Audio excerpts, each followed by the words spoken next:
Olá, boa noite. Bem-vindos às Conversas do Feminino. Eu chamo Manuela Ralha e sou vereadora que tem a área e a responsabilidade política da inclusão e igualdade, também tenho a da cultura, como vocês também sabem, mas hoje estamos aqui para celebrar e evocar o Dia Internacional da Mulher. Tenho comigo 5 mulheres fabulosas, 5 mulheres fantásticas do Concelho de Vila Franca de Xira. Espero que no fim da nossa conversa as conheçam um bocadinho melhores e se orgulhem tanto delas como eu me orgulho e que todos os dias, ou por morarem cá, ou por terem nascido neste Concelho, levam os nossos valores, levam as nossas tradições para além das fronteiras do Concelho de Vila Franca de Xira. Eu vou passar a apresentá-las, dizendo já deste porém que os títulos honoríficos ficam todos à porta desta conversa. Aqui hoje somos todas mulheres, somos todas gente de fibra, de garra e que acreditou sempre nos seus sonhos e que era possível ir mais além. Eu vou começar por apresentar a Maria João Luís, que é atriz, que todos sebejamente conhecem, que nasceu em Alhandra, Vila Franca, Alhandra. Eu nasci em Lisboa, mas vim viver muito pequenina para Alhandra. Muito bem.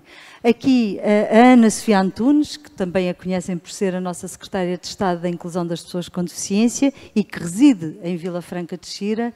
A Maria do Céu Padinha, uma das maiores, se não maior, guardiã das tradições e costumes da nossa população avieira e também é responsável pelo rancho folclórico dos avieiros e pela Casa Manuel Duval, dos avieiros. A Ana Catarina Pereira, a nossa guarda-redes de futsal, também nascida em Vila Franca, a nossa guarda-redes de futsal, 2 vezes premiada como melhor guarda-redes do mundo de futsal, e a capitão Maria Rodrigues, a nossa capitão do destacamento territorial de Vila Franca de Xira. Portanto, estão apresentadas o nosso, posso dizer brincando, o nosso top 5, porque isto é uma conversa entre todas.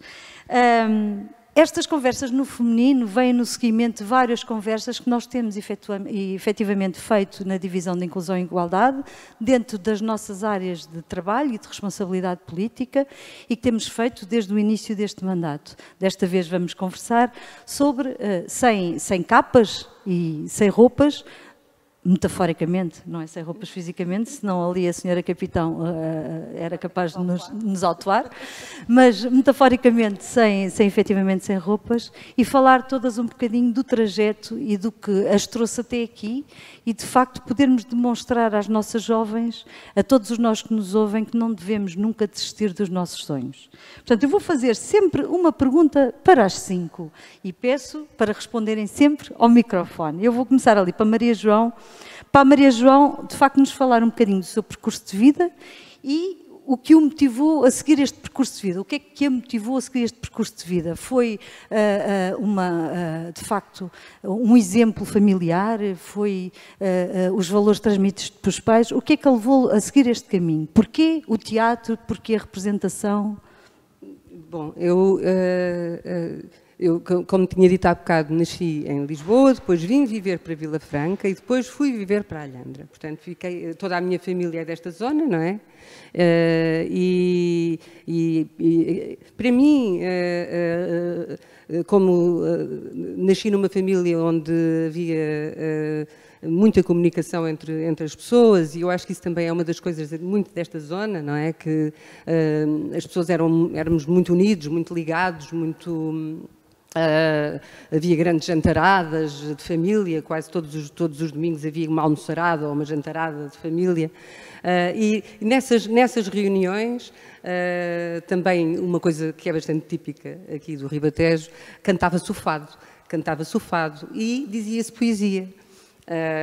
Curiosamente, uma gente, enfim, de uma classe média baixa, classe média, mas isto era normal acontecer e acontecia em mais famílias que eu sei disso, quer dizer, portanto era uma coisa muito da zona, esta relação muito empática entre os familiares.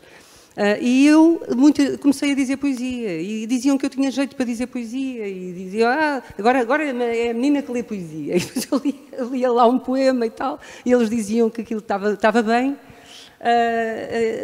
Quando se deu o 25 de Abril,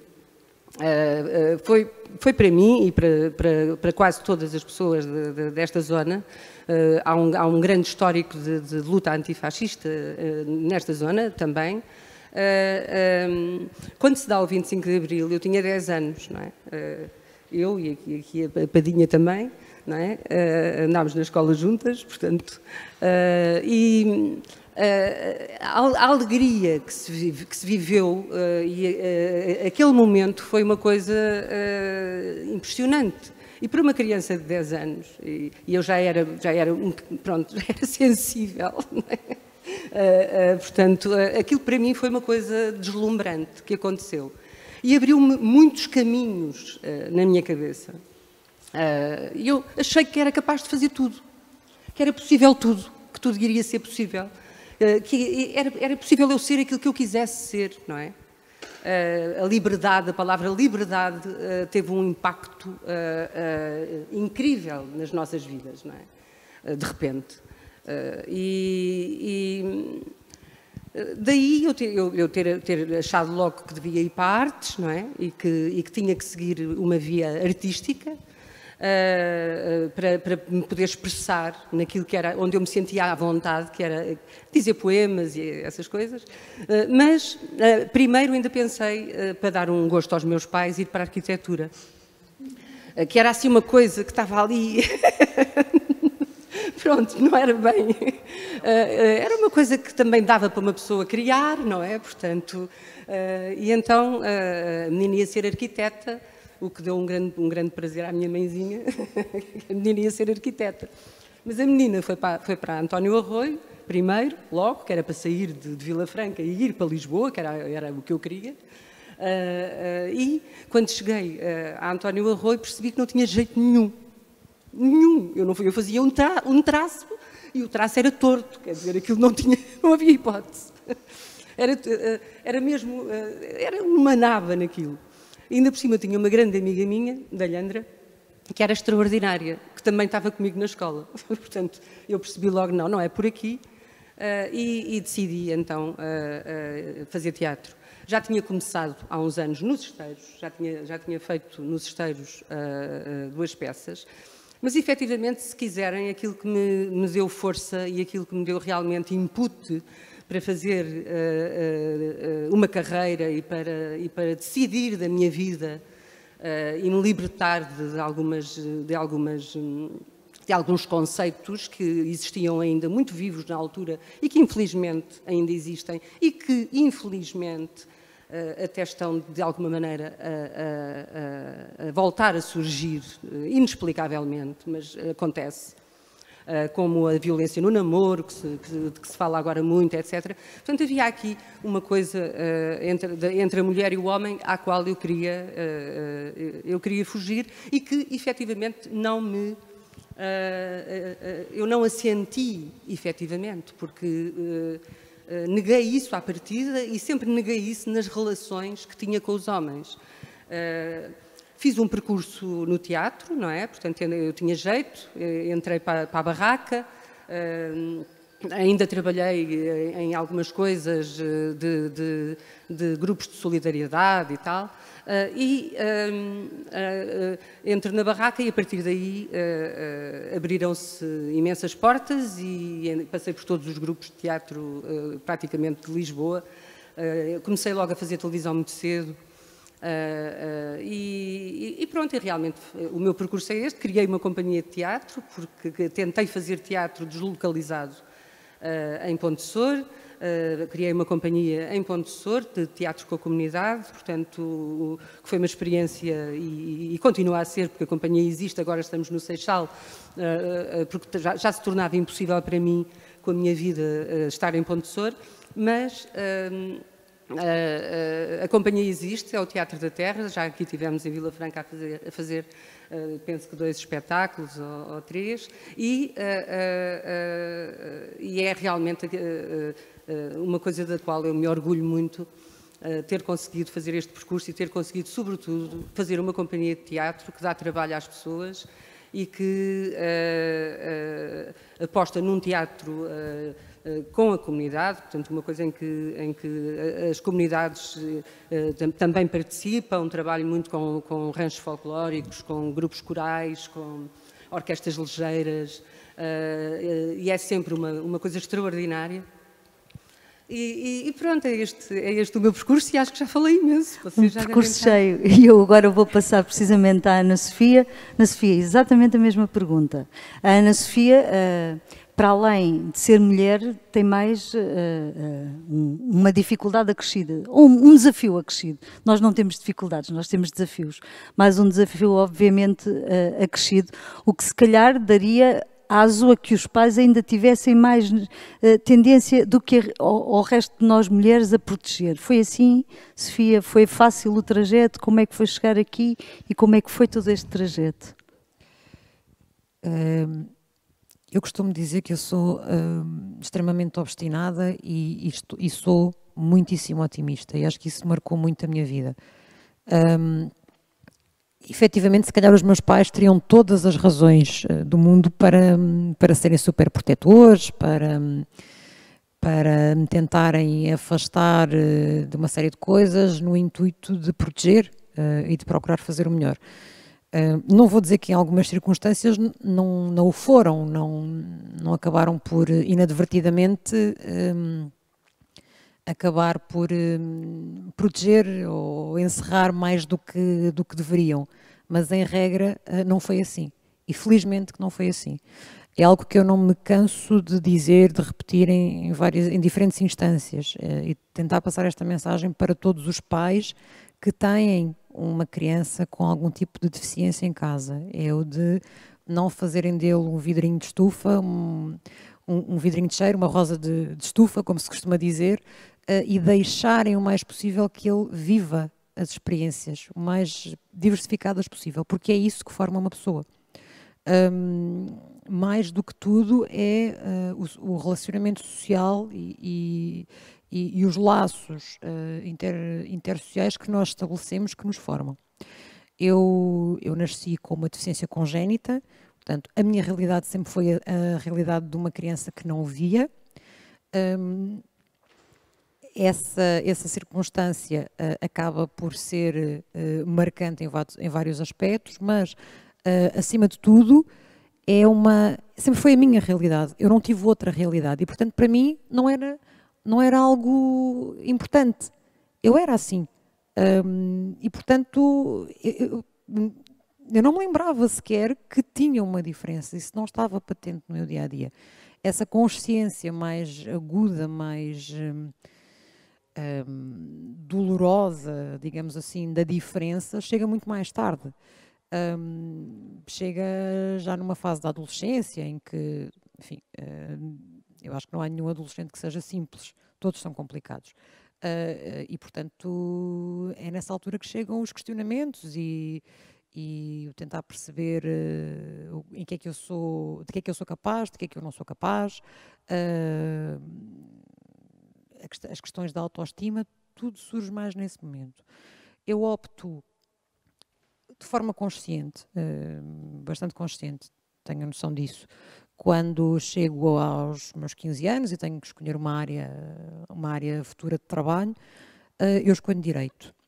E escolho de forma muito consciente, mas também, obviamente, com muitas ilusões na cabeça, como se tem aos 15 anos, achando que se vai mudar o mundo e que se vai fazer o bem em geral.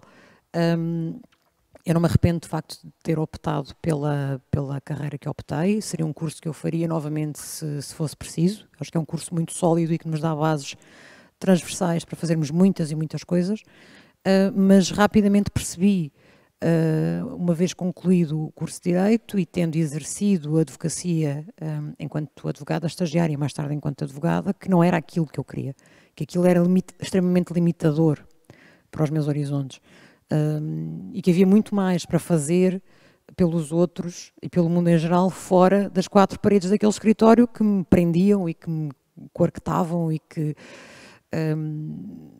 me deixavam tanta coisa por fazer. E se calhar foi aí pela primeira vez que eu tive uma consciência mais séria daquilo que era a diferença de género. Porque efetivamente eu entro num curso onde, sem exagero, 80% dos alunos eram mulheres, já naquela altura, portanto estamos a falar de 98, as fileiras do Anfiteatro 1 da Faculdade de Direito da Universidade de Lisboa, que comportava qualquer coisa como 500 alunos, estava lotada de mulheres. É efetivamente uma profissão que inevitavelmente é dominada hoje em dia por mulheres. O facto, e isso ainda se percebe hoje em dia, já na altura eu percebi muito bem, mas infelizmente ainda se percebe hoje em dia, é que as mulheres que chegavam ao topo eram muito menos do que os homens que chegavam ao topo. E quando eu falo em chegar ao topo é estar à frente das principais sociedades de advogados ou dos principais escritórios. E as que o conseguiam, de facto, tinham que abdicar de muita coisa pelo caminho para conseguirem alcançar esse feito. E o que eu pensava nessa altura é que eu não estava disposta a abdicar de tanto para conseguir lá chegar. Eu acho que acabo por ser um bocadinho interceptada no meio do meu caminho por algo que seria inevitável, que é a consciência social e a consciência da discriminação, não tanto em razão do género, mas em razão da deficiência. E por isso muito cedo também me torno uma ativista. Eu que até aí não tinha ligado nenhuma às questões da deficiência e à defesa dos direitos humanos em geral, mas das pessoas com deficiência em particular, passo a envolver-me nos destinos da Associação de Cegos e Livres de Portugal. É aí que eu começo um percurso enquanto ativista, é aí que eu descubro verdadeiramente aquilo que eu quero fazer para o futuro. E é aí também que eu acabo por perceber por que razão é que também lá atrás eu já tinha na faculdade optado por uma menção de ciências jurídico-administrativas, portanto toda esta questão do direito público, do direito constitucional, da ciência política, do direito administrativo fazia sentido para mim. E portanto eu acabei por fazer muitas coisas ao longo destes quase 20 anos. Eu trabalhei na Câmara Municipal de Lisboa, eu desenvolvi projetos na área da investigação tecnológica de softwares para pessoas com deficiência, eu trabalhei na EML, eu fiz muitas coisas, mas no fundo esta vertente da política, do trabalho político, da defesa de um conjunto de ideias que me são intrínsecas, da representação em órgãos de natureza política, sempre esteve cá. E, portanto, esta situação de atualmente exercer o cargo que exerço surge por aí, surge por esse meu envolvimento e por essa minha extrema vontade de fazer coisas e de fazer sempre algo que possa impactar de forma positiva na vida destes cidadãos. Muito obrigada. E agora passo aqui para o meu lado esquerdo, a Céu, que já está a fazer uma careta. Céu, exatamente a mesma coisa, porque inclusivamente esta coisa de nós defendermos acerrimamente as nossas tradições, não há muitas mulheres que o façam, nem é preocupação, porque muitas mulheres acabaram por sair do bairro dos Avieiros, da vida que tinham, porque era muito mais dura nas gerações anteriores, nós conhecemos-nos daí. É que eu vou confessar aqui, a Céu e a Maria João somos da Lhandra às 3, portanto conhecemos mas estudámos na mesma escola. Elas tinham 10 anos quando veio o 25 de Abril, eu tinha 7, portanto a diferença não é muita, portanto acabámos por passar um bocadinho por tudo isto. Mas o que é que te levou, todo o percurso que fizeste, já agora fala-nos um bocadinho, e o que é isto, porque no fundo muito pouca gente conhece o que é a realidade de uma avieira, de uma pescadora, de uma mulher de um avieiro ou dela própria uma avieira. Fala-nos um bocadinho disso. Sim, é assim, eu em mim não vivi muito isso, não é? Mas sim, os avieiros eram, a mulher pescava ao lado do homem dentro de um barco, portanto sim, os meus pais ainda hoje, o meu pai com 83, a minha mãe com 80, ainda hoje pescam, portanto elas pescam ao lado deles, elas remendam as redes ao lado deles, têm a lida de casa, isso sozinhas, não é? Portanto, eu fugi disso, pronto, nunca fui pescadora, o meu marido também não, mas pronto, a cultura e o vivência em si, sim, isso eu gosto e honro-me das nossas tradições. E tenho muito orgulho nisso. Portanto, entretanto, casei, vim para Vila Franca, o meu marido fazia parte do rancho dos avieiros, eu comecei a andar com ele, entretanto ele saiu, eu nunca abandonei, assim, sais, és tu que sais, eu não continuo. Entretanto, o senhor que estava à frente, que era o senhor Manuel Duval, fui andando sempre ao lado dele, ajudando naquilo que eu conseguia e que eu podia. Entretanto, ele começou a retirar-se, andar ele ao meu lado, até que faleceu e eu assumi os comandos. E até hoje é o trabalho que muitos de vocês conhecem, do Grupo dos Avieiros. Tenho um grande orgulho em ir com eles a todo o lado do país, inclusivamente ao estrangeiro, quando somos convidados para isso. E é o meu orgulho. Neste momento é o meu orgulho. Tirando os meus filhos, é o resto dos avieiros. E sente-se e vê-se.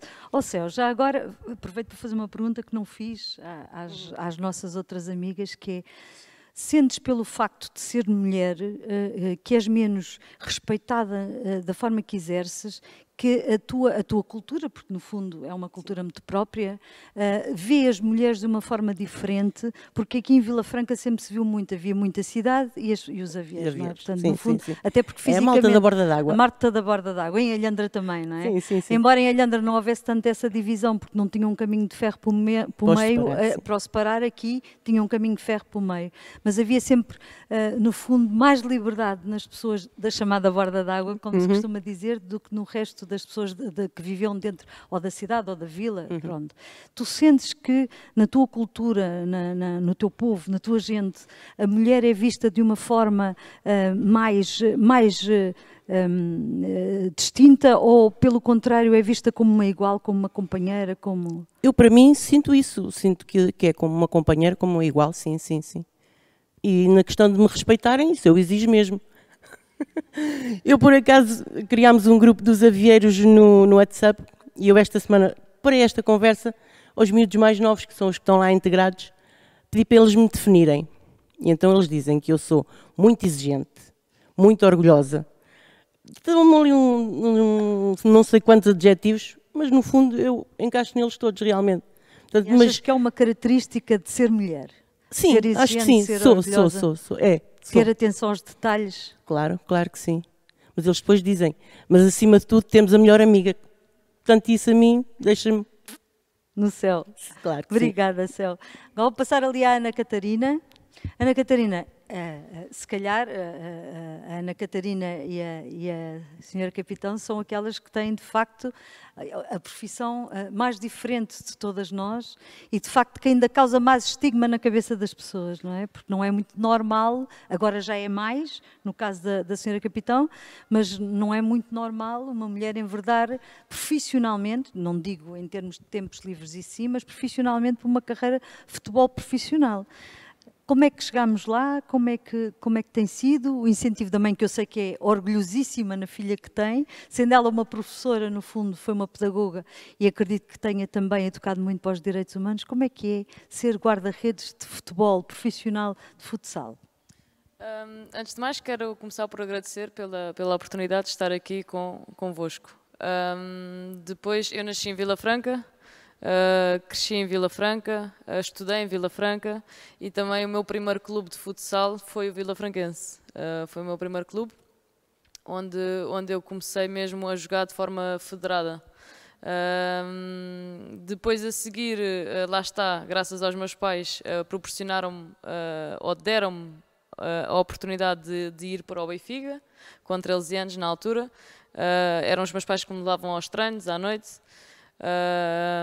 3, 4 vezes por semana, treinos às 10 da noite até às 11h30, sair do Estádio da Luz, voltar para Vila Franca, era sempre puxado, mas eu costumo e digo sempre que também se cheguei onde cheguei foi graças aos meus pais, porque não só não desistiram do meu sonho, mas aquilo que mais me enche de orgulho também de ser filha deles é eles chegarem ao pé de mim e da minha irmã e dizerem: vocês vão ser aquilo que quiserem ser, vocês vão praticar o desporto que quiserem praticar. Nós vamos lá estar para vos apoiar. E a verdade é que eu, antes de escolher o futsal, fiz natação, atletismo, basquetebol, mas pronto, sempre joguei à bola, digamos assim. Nos dias de hoje em si, eu ainda não sou profissional de futsal, ainda não conseguimos ter isso como profissão, mas penso que as coisas estejam no meu caminho. Temos que conciliar com outra profissão, ou com outro part-time, ou com estudos, mas acho que as coisas estão no bom caminho e acho que a Federação Portuguesa de Futebol tem feito uma boa aposta nesse sentido para nos ajudar. Costuma-se, já agora aproveitando e metendo a colher, costuma-se dizer que, de facto, a maior diferença entre géneros que se sente é efetivamente no desporto, ou seja, em termos dos ordenados, em termos das oportunidades, porque normalmente o desporto feminino as pessoas têm sempre que ter uma outra profissão para acumular com o desporto, enquanto que os homens podem profissionalmente optar por isso. É assim, tem-se feito progressos, sentes que se tem feito progressos? Não, tem-se feito imensos progressos, mas dá logo para ver no sentido em que os homens treinam às 10 da manhã, as mulheres treinam às 10 da noite. Podemos começar por aí. Hoje em dia já não é tanto assim, porque também devido às questões do Covid, a formação está toda parada, então nós temos a oportunidade de treinar, por exemplo, às 6, 7 da tarde. Já é um horário mais acessível, digamos assim. Ou seja, treinam quando o campo está livre. Exatamente, porque existem todas as modalidades masculinas antes de nós. E o Benfica, neste caso, como tem todas as modalidades, mas o Benfica tem todas as modalidades, tanto masculinas como femininas. O Benfica acho que tem sido pioneiro no desporto feminino. Nós temos todas as modalidades de pavilhão, basquete masculino e feminino, futsal masculino e feminino, handball, hóquei, voleibol também, a nível de atletismo também, portanto, nesse aspecto o Benfica tem sido pioneiro a incentivar a criação do desporto feminino e a prática do desporto no feminino. Mas sim, mas a realidade é exatamente o oposto, não é? Eles são profissionais, nós não somos, nós temos algumas ajudas de custos, enquanto eles ganham mesmo, têm contratos. Ou seja, vocês para praticarem desporto ainda têm que pagar por cima e são as últimas a treinar. Sim. Hoje em dia já não é tanto essa realidade, pelo menos no Benfica, mas acredito que ainda haja clubes, pelo menos no Campeonato Nacional, que tenham essa realidade. Eu sou uma felizarda, uma sortuda, por jogar no Benfica, que tenho outras condições, mas tenho noção que há colegas minhas de outras equipas que não têm de todas essas condições. Mas também outra diferença que se pode ver é, por exemplo, se calhar os homens podem ficar com uma camisola no final do jogo, nós só temos 2 por época, e eles, se for preciso, podem ficar com uma no final do jogo. São muitas as diferenças que poderiam ser mencionadas, mas eu prefiro olhar para a parte de que estamos no caminho certo, porque também sou uma pessoa otimista. E acho que eu prefiro olhar para o que é que falta fazer, não é? Está muito diferente, não está? E o que é que falta fazer? Se calhar no futsal feminino, se calhar sermos mais unidas enquanto grupo de atletas, porque eu acho mas aí acho que é um defeito, não é nem homem nem mulher, é do ser humano em si. Nós temos tendência a olhar sempre muito para a nossa casa e às vezes esquecemos das outras realidades que existem lá fora. E então se calhar no futsal feminino às vezes falta um bocadinho mais de união para que também possamos bater o pé, para que as pessoas saibam que nós existimos.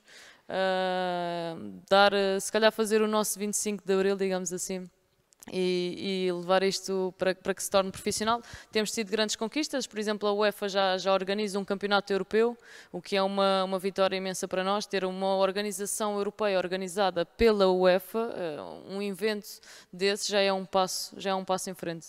E pronto, agora é tentar continuar. A Federação, por exemplo, já tem as competições que tem para o futsal masculino, tem para o futsal feminino. A diferença que põe, por exemplo, os nossos jogos já são às 11, 2 da tarde, porque eles têm que jogar às 8, 6 da tarde, porque têm que descansar no dia anterior, ou por questões de audiências também. Mas pronto, mas eu prefiro olhar para o facto de já lá estamos. Então, se já lá estamos, aquilo que temos que fazer é deram-nos a oportunidade de entrar em campo. Então deram-nos a oportunidade de entrar em campo para a televisão, então a gente só tem que entrar e brilhar, porque é desse modo que a gente vai conquistar as pessoas. Muito bem. E em termos de opção profissional sem ser o futsal, o que é que a Ana Catarina faz? Eu tirei o curso do Instituto de Formação Bancária, é essa a minha formação a nível de secundário. Depois não tirei porque não cheguei a acabar a licenciatura em Finanças Empresariais, mas para o ano já tenho tudo definido para entrar para a FMH e tirar Gestão do Desporto. Muito bem, acaba por estar tudo ligado. Sim, que são 2 áreas que eu gosto muito, a área financeira e a área do desporto. Se eu puder juntar as duas... Que são então... áreas que tradicionalmente nunca são associadas às mulheres, Exato. nem uma nem outra, curiosamente. Exatamente. Embora sejam as mulheres que muitas vezes ainda governam as casas e acabam por gerir as casas, mas acabam por, como dizia aqui a Ana Sofia, ter muita dificuldade em chegar ao topo e chegar aos lugares de chefia. Por falar em lugares de chefia, senhora Capitão, Maria, pode ser assim? Sim, pode? Maria. Boa tarde. Maria, fale-nos um bocadinho do seu trajeto. Há bocado conversávamos ali nos bastidores, porque a GNR, como é militarizado, não é? É uma força militarizada, tem que fazer a tropa. Peço desculpa a correção, mas não somos militarizados, somos militares. Militares, peço desculpa, foi eu que disse mal. Mas tem que fazer tropa, não é? É assim, não temos que fazer o serviço militar. Eu, por acaso, fiz serviço militar, porque, para se perceber um pouco, posso expor um pouco como foi a minha vida. Eu estudei normalmente, nunca sequer pensei ter uma profissão próxima daquilo que tenho hoje em dia, nunca tinha pensado em ser militar.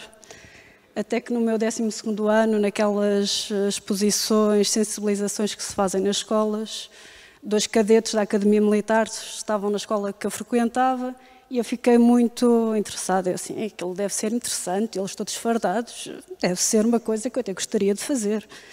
Mas como aquilo é para os quadros, acho melhor ir ver o que é isto de ser militar. Foi o que eu pensei na altura. E então, naquele ano, pedi autorização aos meus pais, que ainda era menor de idade. O meu pai lá me deu autorização, fui fazer serviço militar.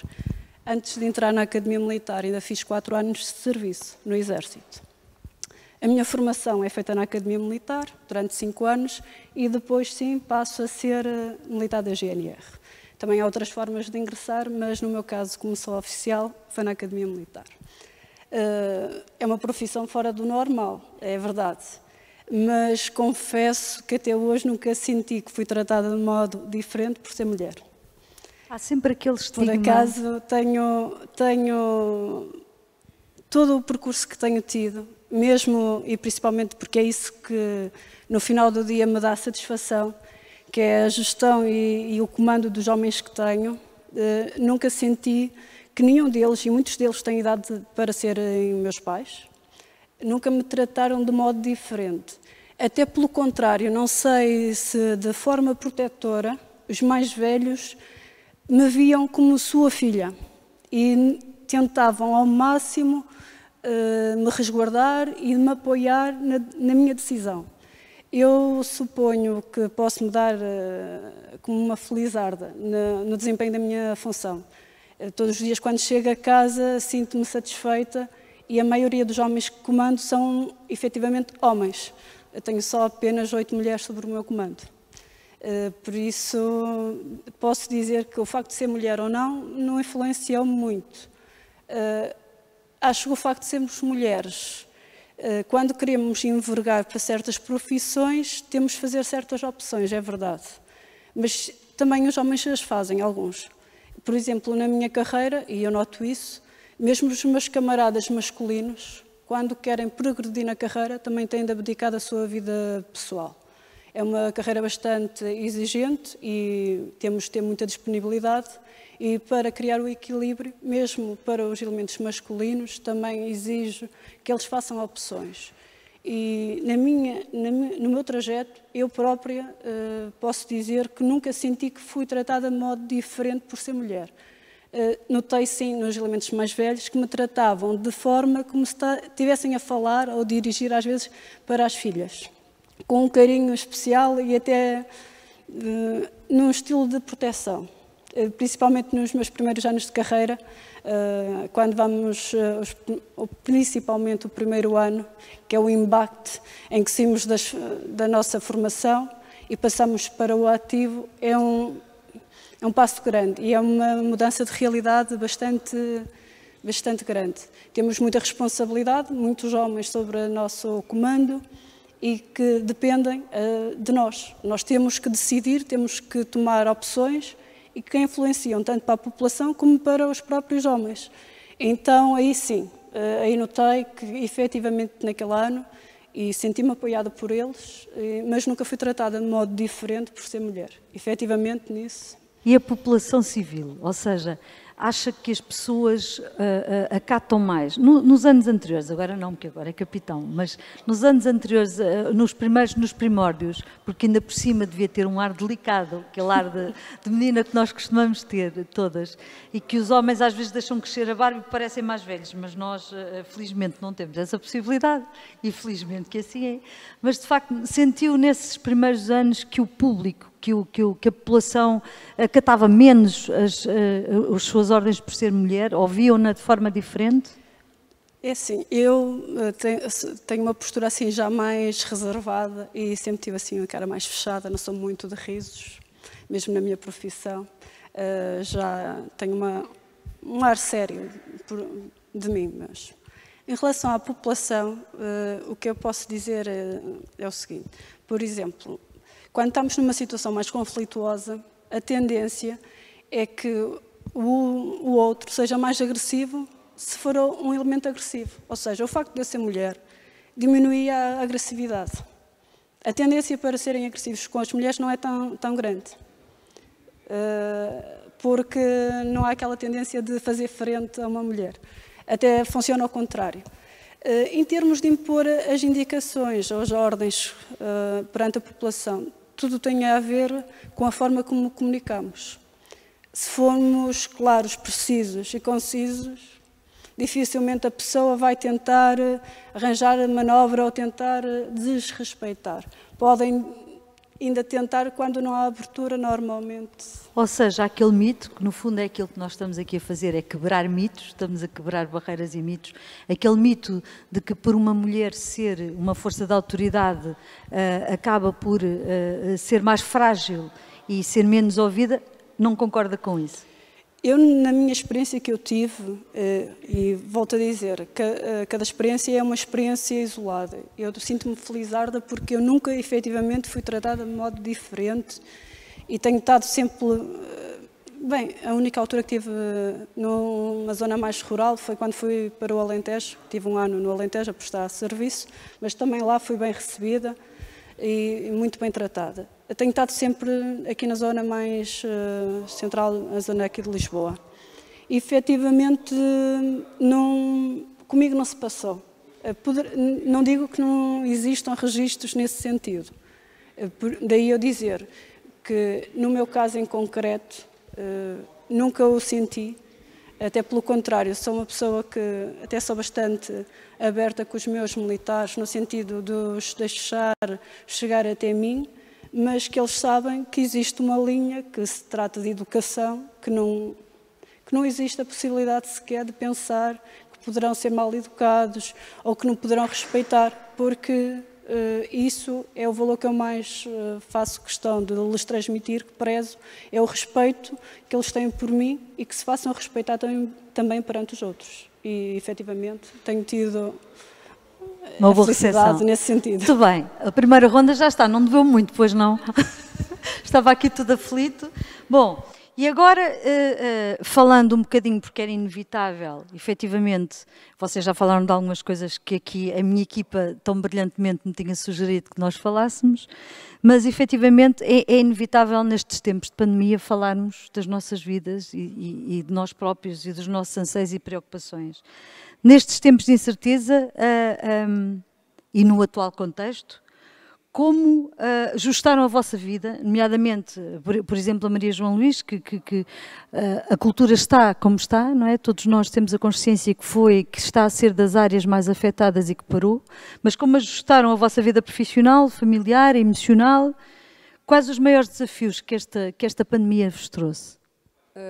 Bom, quer dizer, esta pandemia traz desafios a toda a gente, não é? Isto é uma coisa terrível para toda a gente. Inesperada e tudo isso. Eu estava a gravar novela quando começou a pandemia e tinha os projetos de teatro, não é? Porque neste país, infelizmente, para nós conseguirmos ter uma companhia de teatro, temos de fazer mais não sei quantas coisas. Portanto, eu para além da companhia de teatro, faço um trabalho de operária numa grande fábrica, que é a fábrica do audiovisual que está cada vez melhor, não é? Portanto, temos cada vez com mais qualidade e melhores resultados. Mas que isso também se deve muito ao trabalho dos atores, que trabalham 12 horas por dia dentro daqueles estúdios e que durante, às vezes, um ano, o fazem 5 dias por semana. sobretudo nas personagens principais, os outros não trabalham tanto, mas às 12 horas é certinho que lá têm de estar pelo menos 3 vezes por semana. Portanto, para além disso, ainda fazia teatro. Eu há bocado estava para dizer uma coisa que eu não sei se vou conseguir dizer a graça, mas é mais ou menos isto. A cultura em Portugal está para o Estado e para o Governo como o handball feminino. Está para o Benfica, quer dizer, no Benfica é o mesmo género, quer dizer, somos assim, aquela coisa que fica para o fim, não é? Se houver uns restos para lhes dar, para eles se calarem, deem-lhes lá esses restos. O que é um facto é que, neste momento e com a pandemia, não se pode esperar que do Governo haja que saia um coelho da cartola, não é? Portanto, sobretudo nesta altura, é preciso ter em consideração que há um trabalho grande da parte da Ministra da Cultura a fazer para conseguir dar apoios às pessoas que ficaram, de repente, com as suas vidas completamente interrompidas, a continuarem a gastar, porque as pessoas têm que sobreviver e sem entrar nenhum rendimento para dentro das suas casas. E então a profissão ficou numa situação muito melindrosa. Nós estávamos a gravar a novela, eu já fiz para aí 2 projetos que não consegui apresentar, portanto ensaiei-os, coloquei-os em cena, e o último fez um dia. No dia a seguir fomos todos para casa. Portanto, foram 3 meses e tal de trabalho com não sei quantos atores, um espetáculo extraordinário, uma coisa maravilhosa que é a Pulga Atrás da Orelha, que é uma comédia de portas hilariante. Fizemos um brilharete no dia da estreia, foi uma coisa lindíssima. Fizemos uma homenagem às pessoas do teatro, aos técnicos, a todas as pessoas que participaram no espetáculo. Foi um dia lindo. No dia a seguir, vamos todos para casa. Portanto, há um investimento enorme e há uma sensação de frustração enorme ao mesmo tempo, mas que não se pode também traduzir depois numa espécie de uma revolta contra o sistema, porque essa revolta contra o sistema era uma coisa que já deveria ter existido e que tem de continuar agora, depois desta crise gigante. Eu acho que durante as crises nós temos que nos unir e dar os braços e tentar agarrar-nos todos uns aos outros e ser solidários, não é? No fundo. Agora que há muita coisa para fazer na cultura, é evidente que há. Mas as minhas ideias vão sempre assim, saltam de um lado para o outro, não sei se vocês conseguem acompanhar, mas pronto. A novela é interrompida e nós somos os primeiros a ter de recomeçar, quando dizem que vamos recomeçar. Portanto, foi assim uma luta grande dentro do estúdio e dentro da produção da novela e dos atores, não é? Portanto, havia muitos atores com muito medo de regressar. Portanto, fizemos uma equipa e foi assim que se conseguiu fazer isto. A produtora teve em atenção a opinião dos atores, que seria fundamental para se recomeçar em condições e com condições para os atores, para eles poderem estar à vontade para desempenharem o seu trabalho da melhor maneira. E então criámos um plano de como voltar. Não é? Pediram uma pequena comissão, da qual eu fiz parte, com mais 2 atores, que faria a ponte entre os atores e a produção. E nós recebemos os mails de todos os atores para que eles nos dissessem como é que se sentiriam seguros a trabalhar. E então fizemos uma espécie de plano de trabalho para um estúdio com não sei quantas pessoas, não é? Para que fosse o mais seguro possível. Tudo aquilo foi cumprido. Portanto, foi criada uma sala para cada ator, para cada ator poder ter o seu espaço, para poder vestir, despir, estar no seu espaço, não é? Quando antes tínhamos uma sala comum, e foram criadas imensas regras. E voltámos ao trabalho em segurança. Foi uma das formas que nós encontramos de continuar o nosso trabalho e de continuar. E não houve casos de Covid enquanto estivemos a trabalhar. Agora parece que, infelizmente, nesta segunda vaga já houve. Mas é claro que este confinamento é uma coisa que nos aflige muito a todos, não é? E eu estou convencida que vai haver muitos negócios a fechar, vai haver muitas companhias, muita gente a desistir da profissão, mas vai haver nesta profissão como vai haver em não sei quantas, não é? Portanto, a situação é grave para todos, não é? Vamos esperar que isto passe e que isto melhore, mas isto é dito com um bocadinho de nervos, porque vamos ver, estamos todos assim, não é? Estamos à espera, vamos a ver. Muito obrigada. Ana Sofia, como é que tem sido, sobretudo, tem havido, pronto, a DGS sempre nos deu, a nós, pessoas com deficiência, deram-nos cuidados redobrados e mandaram-nos ter cuidados redobrados, deram-nos diretivas muito específicas, sendo que as pessoas cegas precisam daquilo que nós temos que ter mais cuidado, que é do tato, do toque. Como é que tem sido o cuidado com a pandemia, a gestão familiar, para além da profissão e das dores de cabeça que são agora de horas de trabalho ininterruptas para tentar responder a esta crise, porque obviamente não é fácil, ninguém estava preparado. Como é que tem sido este caminho e também com as preocupações com o cuidado com os contágios e com o próprio vírus? Bom, eu devo dizer que aquela parte do sentir a pandemia como uma quebra, como isola, e isso eu não senti. Porque assim que começou a pandemia foi efetivamente um momento em que eu, que já vivia a 100 à hora, tive que passar a viver a 200 à hora. E, portanto, as horas de permanência no Ministério, as horas de trabalho, multiplicaram-se numa busca desenfreada por soluções praticamente, não vou dizer de um dia para o outro, mas de uma semana para a outra. Soluções essas que naturalmente tiveram erros, porque tudo aquilo que se faz muito à pressa não pode sair perfeito, não pode sair completamente bem feito e, portanto, houve que ir aprimorando muita coisa, refazendo, repensando, e, portanto, eu não tive tempo para sentir a paragem do confinamento. Felizmente, eu tenho um apoio muito grande, continuam a ser os meus pais, que cuidam, neste período pandémico, cuidam da minha filha, que é muito pequenina e que, portanto, permanece com eles, e é isso que me permite continuar plenamente no ativo, e sem isso não sei muito bem como é que eu ia fazer.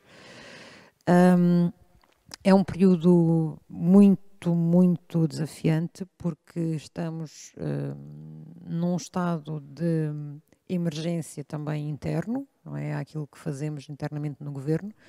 Praticamente tudo se resume a políticas de saúde e políticas sociais.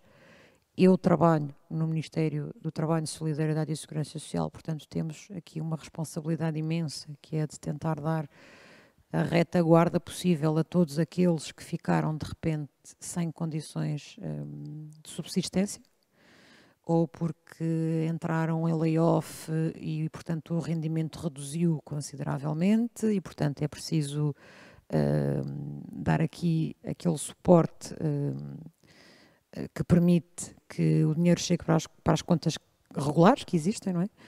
Ou porque o emprego simplesmente desapareceu e, portanto, é preciso dar aqui uma forma de subsistência, seja através de subsídios extraordinários, seja através de apoios aos recibos verdes.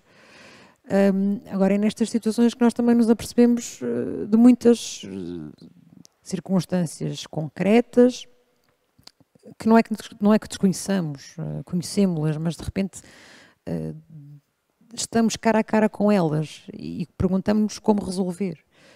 Um dos grandes dramas que tivemos nestes 2 períodos de confinamento e no período que também o período que mediou entre eles, que não deixou de ser um período complicado, dentro enfim, destes 2 picos que foram os mais complicados, foi enfim, o constatarmos e nos confrontarmos com a realidade, por exemplo, do trabalho informal, e que de repente deixa de existir e que deixa pessoas completamente sem apoio, pessoas essas que para a Segurança Social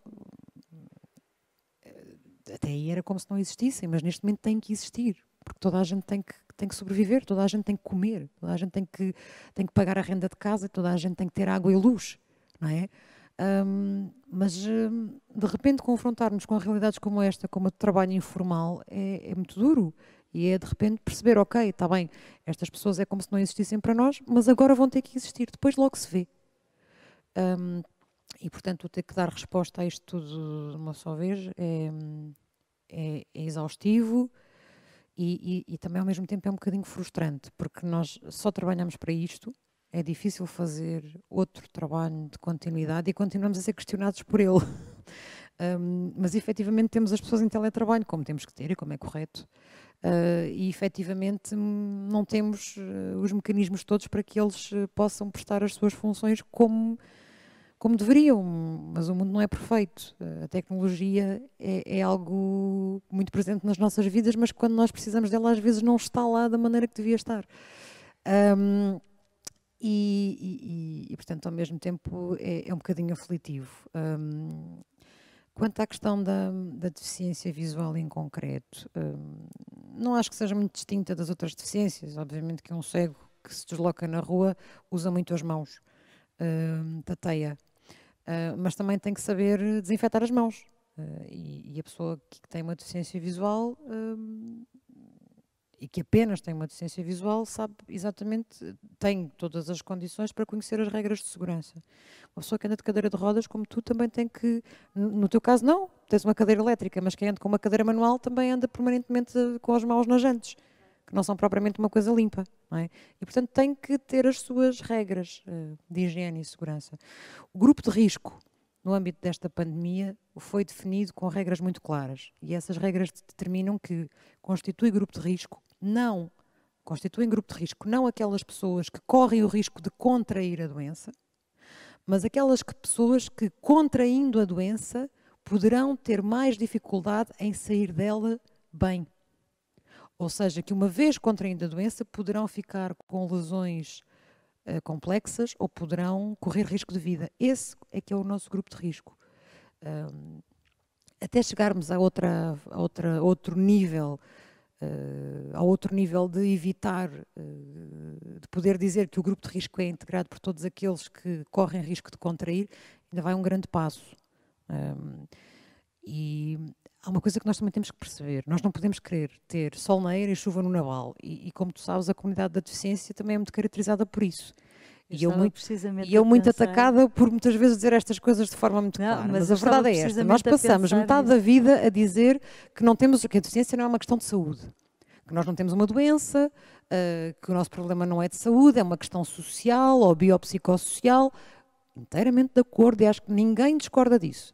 Mas chegamos à fase da pandemia e queremos ser todos vacinados, em primeiro lugar porque temos deficiência, porque a nossa saúde é muito frágil. Esperem lá, vamos com calma, não é? Eu admito e defendi, bati-me por isso e consegui, que há realidades que têm efetivamente que integrar o primeiro grupo de vacinação, o caso das pessoas com deficiência que vivem em lares residenciais. Porque as estruturas residenciais por si só, por serem edifícios onde vivem várias pessoas muito próximas, são espaços de risco, da mesma maneira que são os lares de idosos. E portanto aí tiveram efetivamente que ser vacinadas com muita urgência. As outras situações, obviamente que nos bateremos para que elas entrem o mais depressa possível. Agora, é preciso ver em que situações de deficiência é que a pessoa efetivamente tem associadas complicações de saúde, porque há as situações em que essas complicações de saúde existem. Vejamos alguns casos de paralisia cerebral, alguns casos de trissomia 21, em que há afetação do sistema respiratório. Okay? Agora, daqueles outros casos em que não há. Eu não tenho nenhum problema de saúde especial que me coloque em especial situação de risco. E por isso há casos e casos. Basicamente. Bem, hoje íamos derrubar mitos. Precisamente, é exatamente essa a mesma opinião que eu tenho, e acho que as pessoas muitas vezes baralham as coisas e não veem as coisas da forma mais correta. Muito obrigada, Ana Sofia. Vou passar aqui para a Céu. Como é que tem sido neste tempo de pandemia? O associativismo tem tido imensos problemas com este tempo de pandemia. Como é que tem sido, Céu? Como é que vocês conseguem manter rotinas ou manter aberta a chama dali, que às vezes não é fácil, não é? Estamos inativos desde março do ano passado. Pois. Tivemos uma única atuação em cima do joelho através da Câmara para a TVI, que fomos no vosso autocarro só com 20 elementos, um autocarro que leva 55, cumprindo todas as regras que nos são impostas, e foi a única. Há um ano parados. Se falamos pelas vias internet e não sei, mais nada. Mas isso em termos de tudo, quer dizer, desde termos financeiros até manter as pessoas interessadas, é muito difícil. É muito complicado, é muito complicado. Nem sei como é que vamos recomeçar. Posso dizer que temos festivais que normalmente são em setembro. Estou-me a lembrar de um específico que é no Bom Barral, que é sempre no primeiro fim de semana de setembro. O ano passado foi cancelado, este ano também já está cancelado. Porque é que eles dizem não têm condições de reunir e começar a organizar as coisas. Portanto, vai ser outro ano parado provavelmente. Como é que tu achas que vai ser? Para já percebemos que o reabrir ou o retomar vai ser muito difícil, mas como é que tu vês mesmo para o futuro que as novas gerações continuem este trabalho de preservação da cultura, das nossas tradições, sobretudo com este interregno, não é? Porque agora eles estão, há bocado nós conversávamos, e eles estão muito habituados agora a estar em casa e estar dentro das... É assim, os que estão, eu acredito que eles vão voltar com muita vontade, porque é isso que eu noto neles. Vou falando com eles e eu noto que eles têm muita vontade de voltar, de estarmos juntos, de continuarmos com aquilo que estamos a fazer. Agora vamos ver depois como é que vai ser. É muito difícil nesta altura. Eu acredito que sim. Mas vamos voltar ainda com mais força. Sim, sim, sim. E com mais vontade. Até porque o trabalho de preservação da memória é um trabalho muito difícil. Claro, não é? claro. É um trabalho muito difícil. Vocês têm um trabalho efetivamente meritório, porque as cidades, os concelhos, as populações são feitas precisamente destas raízes dos vários povos que a constituem, dos vários grupos, não é? Dos vários grupos que os constituem. E de facto não podemos olhar para o Concelho de Vila Franca sem olhar para a cidade, para a serra, mas também para o rio e para a Alzíria, não é? Claro. E o rio é o nosso ar, é aquilo que nos faz respirar e nos faz viver. E de facto esse trabalho de preservação da memória é um trabalho extremamente difícil. E tu, como mulher na tua casa, como avó, como é que tem sido esta questão da pandemia? Sabes que é muito complicado, eu sou muito do abraço, do beijinho. Isso para mim é o que mais me entristece neste momento, é esse. Porque eu gosto de chegar e eu retraio-me, a minha neta, não vou dizer que não a vejo, porque vejo, não é? Mas quando estou com ela eu queria estar agarrada e evito um bocadinho, porque não sabemos, não é? Para me proteger a mim, para proteger mais a ela. Isso é o que me está a deixar triste neste momento, é isso. Os afetos. É os afetos. Obrigada, Céu.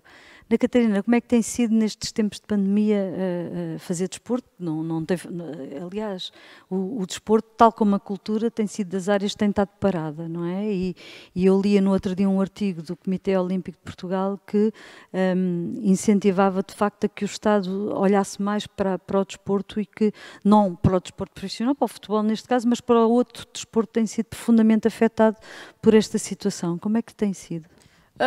A nível da formação não existe basicamente, só as equipas séniores, masculinas e femininas é que estão a praticar.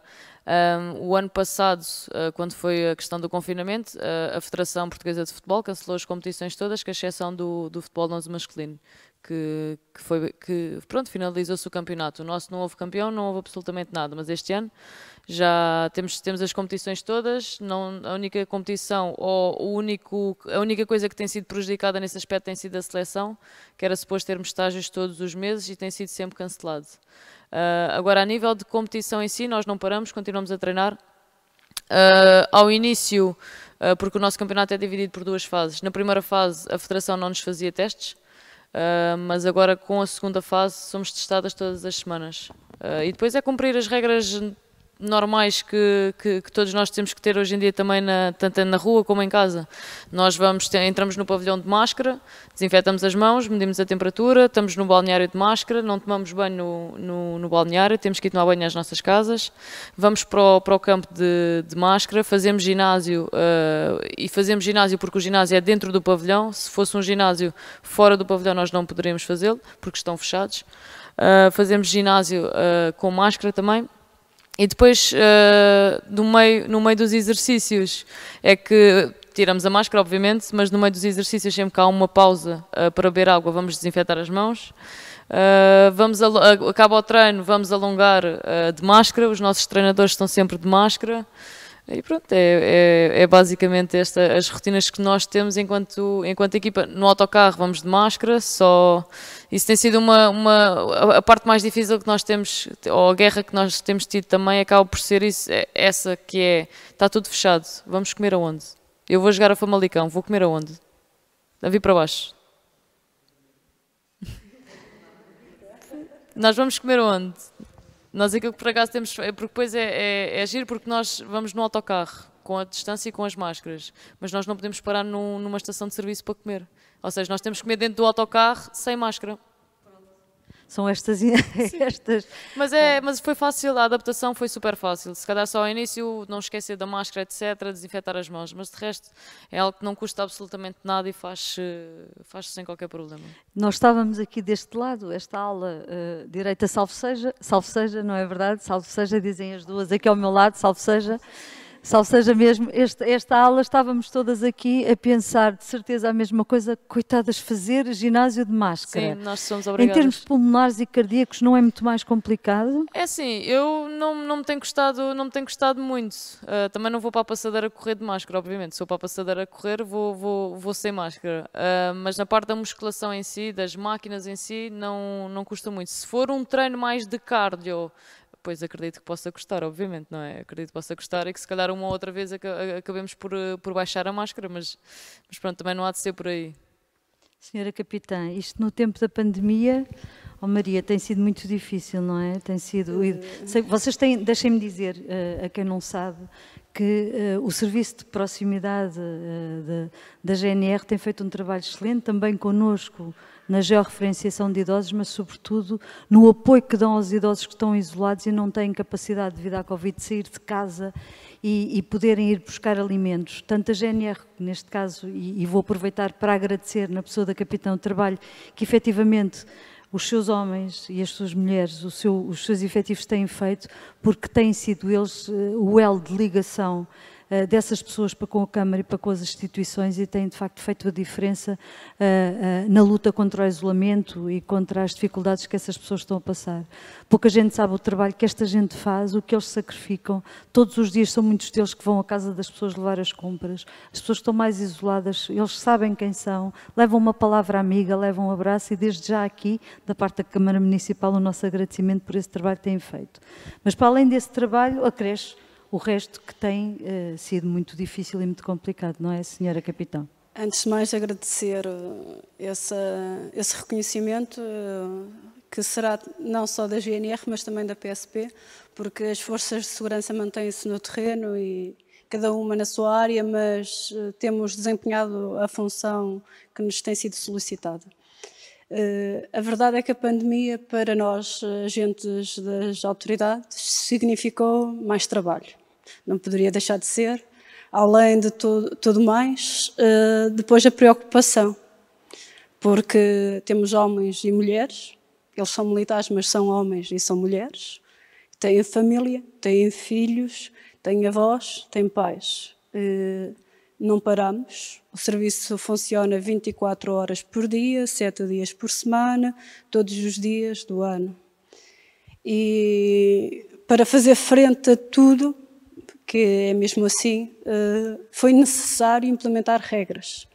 E regras essas que desde o primeiro dia, que foram implementadas até hoje, se mantêm. Usar a máscara é uma coisa que, assim que saio de casa, até regressar a casa à noite, não sai. Como eu, os meus militares todos, eles só retiram a máscara na hora das refeições e com medidas próprias de distanciamento para fazer as refeições. Sim, efetivamente, temos que usar a marmita. Porque também não há onde ir almoçar, temos de levar a marmita porque temos de fazer as nossas refeições, o serviço tem de ser garantido. Mas as regras da higiene já faziam parte, agora redobradas, além do uso da máscara, a desinfecção das mãos, das viaturas, dos locais de serviço partilhados, que há locais que não conseguem ser únicos, nomeadamente, por exemplo, um militar que está de atendimento, não é sempre o mesmo militar. Ou seja, sempre que há uma troca de serviço, há necessidade de desinfetar todo o material para quem vai a seguir assumir aquela posição. É com muito orgulho que posso dizer que o meu efetivo sempre correspondeu e sempre foi necessário um esforço acrescido e sacrifício das horas de descanso deles, sempre corresponderam. Neste momento foi ainda mais importante o trabalho que desempenhamos junto das comunidades mais vulneráveis, não só dos idosos, mas os idosos neste momento sentem muito devido ao facto de... sentem a solidão. Eles, quando nos veem, não querem que a gente vá embora. Fico mais um bocadinho. Há tanto tempo que não falava com ninguém. Às vezes dizem, usam estas expressões e tocam mesmo aqueles militares que têm até que sair porque têm que ir buscar o filho, ficam mais 5 minutos para dar mais um apoio. Porque quem faz este tipo de serviço, ao final do dia, sente que foi importante para aquela pessoa. Também nas patrulhas e no trabalho que desempenhamos tem sido muito importante as parcerias, porque efetivamente nós facilitamos o acesso, mas nós não vamos comprar os alimentos. Nós, às vezes faz-se campanhas, mas nós, a GNR, não tem um supermercado para ir levar compras a ninguém. São as entidades, os parceiros que ajudam, facilitam os alimentos, os bens para disponibilizarmos às pessoas. Outras vezes encaminhamos-os, mesmo com os contactos na Segurança Social, nas juntas de freguesia, nas câmaras municipais, e sim, aí somos um elo facilitador da comunicação e do encaminhamento das pessoas. Mas este trabalho já era feito. Neste momento tem se calhar uma expressão maior devido ao isolamento. Mas o principal desafio neste momento, além da gestão de emoções dos homens, prende-se também com a população pelo facto de estar saturada. É complicado, nós todos os dias, principalmente nos fins de semana que existem mais restrições às movimentações, fazemos operações com uma envergadura maior, de maneira a fazer cumprir as regras do estado de emergência, e temos que apelar ao bom senso da população. E aí sim é bastante desgastante, mas vamos manter o serviço na rua, vamos fazer cumprir a nossa missão para o bem da população e para que esta pandemia realmente comece a ver a luz ao fundo do túnel, para começarmos a voltar à normalidade, mas temos todos que contribuir. Acima de tudo, todos temos que contribuir, e nas situações de isolamento também é importante, as pessoas às vezes sabem, não custa nada dar o alerta. Dar o alerta também é importante. Se a população nos ajudar a chegar a outro, nós vamos até lá. Tem havido muitas denúncias também nesse sentido, em que depois chegamos facilitamos o apoio à pessoa, porque somos todos responsáveis pelo cidadão ao lado e todos temos que ajudar para conseguirmos seguir em frente. Acho que não vai ser uma resolução de um dia para o outro, mas para ser possível termos esperança e seguir em frente, todos temos de colaborar e ajudar, porque efetivamente não estamos numa situação simples, uma situação que implica muita consciência social, acima de tudo. Eu estava precisamente a pensar nisso e ia-lhe fazer essa pergunta, porque de facto tudo se prende com consciência social, não é? Com cidadania, com o exercício da cidadania. Mas sente que, devido às pessoas, há bocado dizia que as pessoas estão a ficar muito saturadas, muito cansadas, muito fartas de estar em casa, fartas de estarem fechadas, com muitas dificuldades, acha que as pessoas estão mais... Ou seja, têm mais tendência a não respeitar as regras, porque já estão cansadas, não é porque são más de índole, é porque estão cansadas e agora dizem, mas isto está um bocadinho melhor, pode ser que agora já possa... O que eu acho que mudou não foi bem o sentido de quererem cumprir ou não. Se na primeira fase, no primeiro confinamento, sentimos que as pessoas tinham medo do desconhecido, acho que era aquele sentimento que transparecia. Eu nunca sonhei na minha vida passar até ao centro de Lisboa sem um único carro. Eu em março, não tenho problema nenhum em dizer, quando fui fazer serviço, quando fazemos serviço 24 horas, é a região toda, e o quartel é na calçada do Combro, em Lisboa. Eu nunca pensei ser possível chegar tão rápido a Lisboa e não ver um único carro. Nunca sonhei na minha vida que iria passar por tal facto. E a verdade é que havia medo nas pessoas, as pessoas não saíam de casa na primeira fase. Neste segundo confinamento, esse sentimento já não é constante. Ainda existem muitas pessoas que têm consciência da gravidade da doença e efetivamente fazem imensos cuidados, mas julgo que a população também apresenta já outras preocupações em termos financeiros. Nós, nesta fase, temos feito muita sensibilização, tentar consciencializar as pessoas no sentido da necessidade de continuarmos a cumprir as regras, que efetivamente compreendemos também por aquilo que estão a passar, mas que temos que fazer mais este esforço se efetivamente quisermos ter uma solução, porque se todos começarmos a não cumprir, vamos ter um regredir da situação. Então temos que apelar, e apelamos muitas vezes, e a população acaba por ajudar. E isso tem sido uma constante quando falamos com as pessoas, quando pedimos, a pessoa acaba por efetivamente não cumprir, vou para casa. E dá a volta e volta para casa. Não temos tido situações de conflito. Isso não tem acontecido. Quando confrontadas com não cumprimento ou tentativa de não cumprimento, as pessoas acabam por acatar, porque depois a consciência da doença acaba por vir ao de cima. Muito obrigada. Última volta, porque estava ali... Exatamente. Não, vamos fazer hoje agora ao contrário. Última volta. Vamos dar ao contrário. Efetivamente tem sido um gosto estarmos aqui a conversar e ficaríamos aqui a noite inteira a conversar, mas dizem-me as senhoras peritas e os senhores peritos nestas coisas da Câmara Municipal que efetivamente quando é muito tempo as pessoas perdem o interesse em assistir. Portanto, última volta que vamos dar, que é assim, uma mensagem que gostaria de deixar a todas as meninas, mulheres e sobretudo às jovens que têm que decidir as suas carreiras e os seus futuros neste dia tão especial. A principal mensagem que eu, neste dia e em todos os outros, que eu tento transmitir às jovens mulheres, mas também aos rapazes, é que acreditem naquilo que querem ser. Quando nós acreditamos, quando nos esforçamos, conseguimos atingir os objetivos. Não é perante o primeiro desafio que devemos desistir. A persistência é mesmo muito importante. Quando nós acreditamos de verdade, tudo é possível.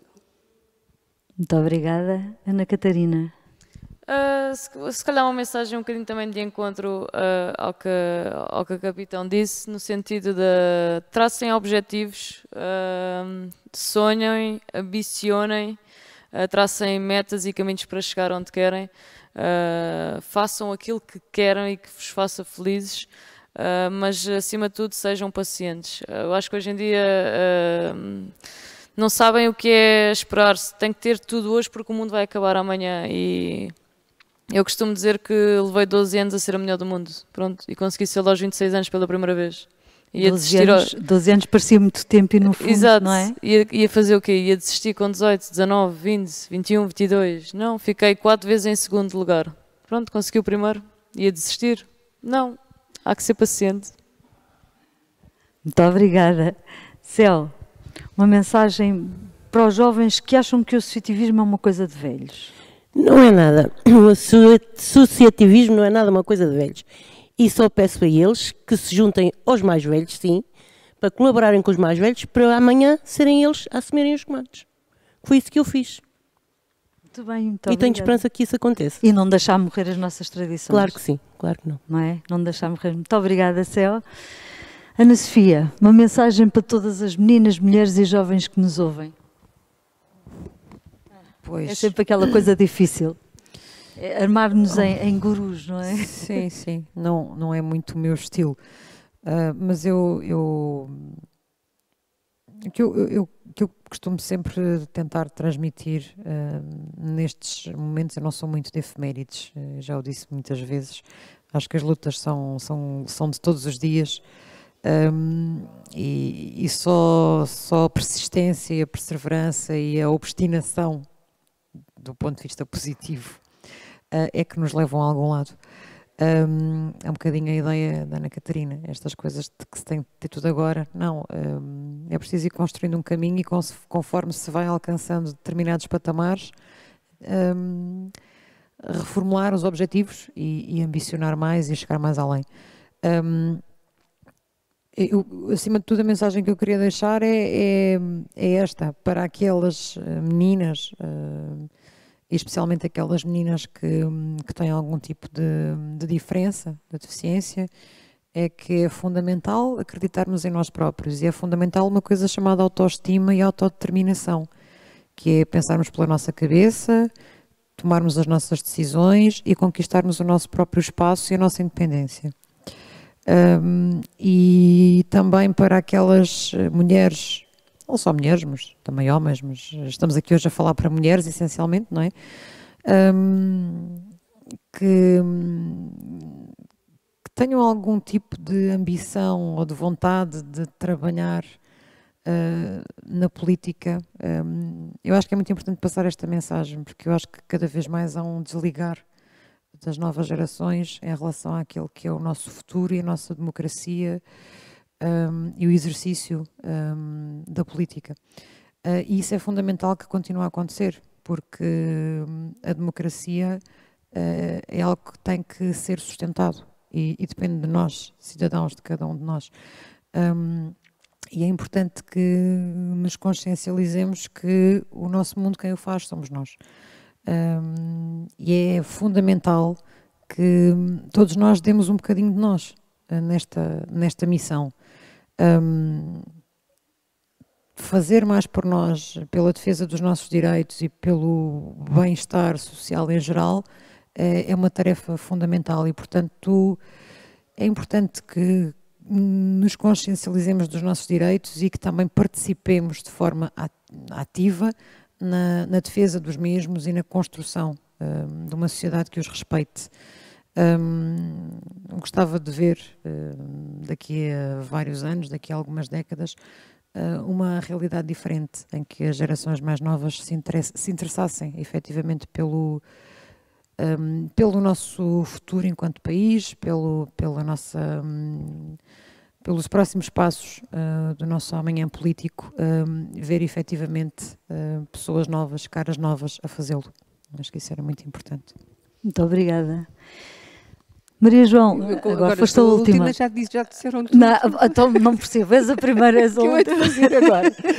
Não, mas de certeza que todas temos uma mensagem interessante para dar. É sobretudo esta coisa do foco, não é? É muito importante focar. Isso foi uma das coisas que eu senti e que era até superior a mim, era uma coisa que me era inata, que era a capacidade da concentração.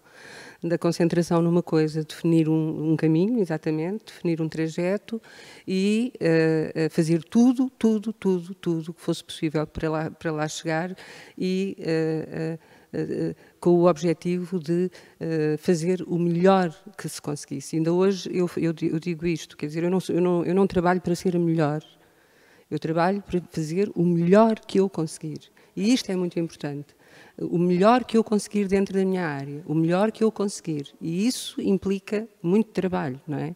O meu primeiro, digamos, êxito, lembro-me que os meus colegas abandonavam o palco à meia-noite, nós tínhamos que dançar e eu ficava sozinha no teatro a ensaiar até às 2 da manhã. E isto fez uma diferença enorme naquele espetáculo, porque de repente viram-me, não é? E isto é muito importante. A capacidade de trabalho, saber que quando se quer uma coisa, como disse a Ana também, não podemos desistir à primeira, porque aquilo que é realmente importante é nós chegarmos ao fim de um dia, olharmos para o espelho e sabermos que fizemos o melhor que conseguimos. Não é? Por outro lado, esta coisa de que falou a Sra. Secretária de Estado, da consciência política, é muito importante. Eu vejo muitos jovens, felizmente, hoje, a terem essa consciência política. Com a opinião formada, eu penso que tivemos aqui digamos, um susto, um hiato grande com esta coisa das tecnologias que entraram na vida dos nossos jovens e que os levaram, de alguma maneira, para um caminho que nós não estávamos habituados. Parece-me inevitável que isso permaneça e que vá continuar na história da humanidade. Parece-me inevitável, vai continuar e é realmente uns outros jovens aqueles que nós vamos encontrar. Mas parece-me também que dentro desses jovens há muita gente com consciência e com consciência política e com consciência daquilo que é preciso fazer para se viver e para se continuar esta humanidade, esta tonta humanidade, não é? Mas continuar um caminho e, se possível, cada um fazer por si e pelos outros, não é?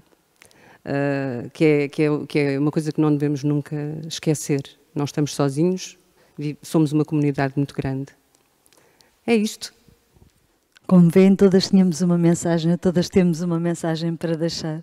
A mim, resta-me agradecer por terem estado connosco, resta-me agradecer a estas 5 mulheres fantásticas terem aceito o convite da Câmara Municipal para estarem aqui hoje a conversarmos.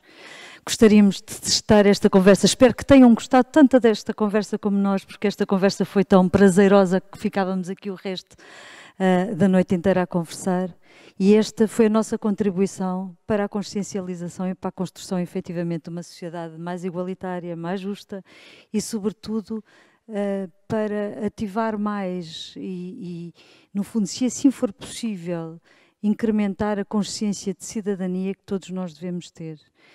Sejam muito felizes, protejam-se nestes tempos de pandemia, cumpram a todas as diretrizes da Covid-19 e vamos nos encontrar numa próxima conversa que penso que seja sobre autismo. Muito obrigada a todos e a todas.